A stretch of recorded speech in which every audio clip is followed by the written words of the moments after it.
ಪ್ರತಿ ವರ್ಷ ಜನವರಿ ತಿಂಗಳು ಬಂತು ಅಂದ್ರೆ ರೆಸಲ್ಯೂಷನ್ ಕಾಲ ಬಂತು ಅಂತ ಅರ್ಥ. ಸೊ ರೆಸಲ್ಯೂಷನ್ ಅಂತ ಬಂದಾಗ ಎಲ್ಲರೂ ಬಕೆಟ್ ಲಿಸ್ಟ್ ಅಲ್ಲೂ ಒಂದು ಕಾಮನ್ ಆಗಿ ಕಾಣಿಸ್ಕೊಳ್ಳುವಂಥದ್ದು weight loss. So fitness journey start ಮಾಡಬೇಕು ಅಂತ.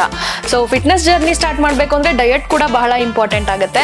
ಡಯಟ್ ಅಂತ ಬಂದಾಗ ವೆಯ್ಟ್ ಲಾಸ್ ಮಾಡಬೇಕು ಅಂತ ಅಂದ್ರೆ ಅನ್ನ ತಿನ್ನೋದು ಬಿಡಬೇಕು ಅಂತ ಹೇಳ್ತಾರೆ. ಸೊ ಅನ್ನ ತಿನ್ನೋದು ಬಿಡಬೇಕು ಅಂತ ಹೇಳಿದ ತಕ್ಷಣ ಸೌತ್ ಇಂಡಿಯನ್ಸ್ಗೆ ಅದು ಸ್ವಲ್ಪ ಕಷ್ಟ ಅನ್ನಿಸ್ಬೋದು.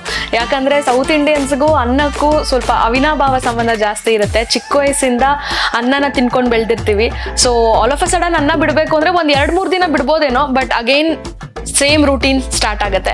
ಸೊ ಬೆಸ್ಟ್ ಆಲ್ಟರ್ನೇಟಿವ್ ಏನಪ್ಪಾ ಅಂತ ಅಂದ್ರೆ ರಾಜಮುಡಿ ರೈಸ್ ಅಂತ ಹೇಳ್ಬೋದು. ರಾಜಮುಡಿ ರೈಸೇ ಯಾಕೆ, ಅದ್ರಲ್ಲಿ ಏನಂತ ಸ್ಪೆಷಾಲಿಟಿ ಅಂತ ಕೇಳೋದಾದ್ರೆ ಇದರಲ್ಲಿ ಫೈಬರ್ ಕಂಟೆಂಟ್ ಜಾಸ್ತಿ ಇರೋದ್ರಿಂದ ಸ್ವಲ್ಪ ಕ್ವಾಂಟಿಟಿ ತಿಂದ್ರೂ ಕೂಡ ಹೊಟ್ಟೆ ಫುಲ್ ಅಂತ ಅನ್ಸುತ್ತೆ. ಪದೇ ಪದೇ ಸ್ನಾಕ್ಸ್ ತಿನ್ಬೇಕು ಅಂತ ಅನ್ಸೋದಿಲ್ಲ. ಅಂಡ್ ಇದರಲ್ಲಿ ಲೋ ಗ್ಲೈಸೆಮಿಕ್ ಇಂಡೆಕ್ಸ್ ಇರೋದ್ರಿಂದ ಡಯಾಬಿಟಿಕ್ ಪೇಷಂಟ್ಸ್ಗೆ ಬಹಳ ಒಳ್ಳೇದು. ಬ್ಲಡ್ ಶುಗರ್ ಲೆವೆಲ್ಸ್ ನ ಚೆನ್ನಾಗಿ ಮೇಂಟೈನ್ ಮಾಡುತ್ತೆ. ಇದರಲ್ಲಿ ಮಿನರಲ್ಸ್ ಆಗಿರುವಂತ ಐರನ್, ಮ್ಯಾಗ್ನೀಷಿಯಂ, ಪೊಟ್ಯಾಷಿಯಂ ಇದೆಲ್ಲವೂ ಯಥೇಚ್ಛವಾಗಿದೆ. ವೈಟಮಿನ್ ಬಿ ತುಂಬಾ ಹೆಚ್ಚಾಗಿದೆ. ಇತ್ತೀಚೆಗೆ ಫಿಮೇಲ್ಸ್ ಅಲ್ಲಿ ವೈಟಮಿನ್ B12 ಡಿಫಿಷಿಯನ್ಸಿ ಕಾಣಿಸ್ಕೊಳ್ತಾ ಇದೆ. ಅವರಿಗೆ ಈ ರೈಸ್ ತುಂಬಾ ಒಳ್ಳೆ ಚಾಯ್ಸ್ ಅಂತಾನೆ ಹೇಳ್ಬೋದು.